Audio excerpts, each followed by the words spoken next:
30 April 2024 रोजी केंद्र सरकारनं आचारसंहिता चालू असताना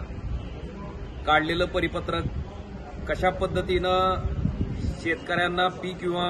मिळण्यापासून वंचित ठेवतंय, त्या अनुषंगानं आज देशाचे कृषी मंत्री सन्माननीय शिवराजसिंग चौहान साहेबांची मी स्वतः वैयक्तिक भेट घेतली। मी त्यांना धाराशिव जिल्ह्यातलं उदाहरण दिलं की 5,60,000 शेतकऱ्यांनी खरीप 2024चा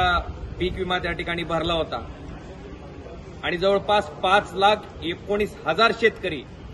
या पीक विम्याच्या भरपाईपासून वंचित आहेत। आणि त्याला कारण काय असेल तर 30 एप्रिल 2024 रोजी आचारसंहिता चालू असताना काढलेलं केंद्र सरकारचं परिपत्रक। मी त्यांना विनंती केली की केंद्र सरकारनं हे परिपत्रक तातडीनं त्या ठिकाणी पाठीमागं घ्यावं आणि खरीप 2023चा जो पीक विमा शेतकऱ्यांनी भरलेला आहे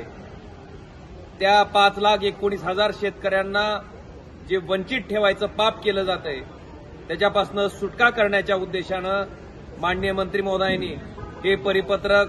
रद्द करण्याच्या बाबतीत तातडीनं संबंधित विभागाला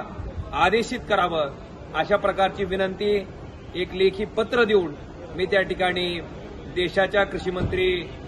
सन्माननीय शिवराजसिंग चौहान साहेबांना मी केलेलं आहे।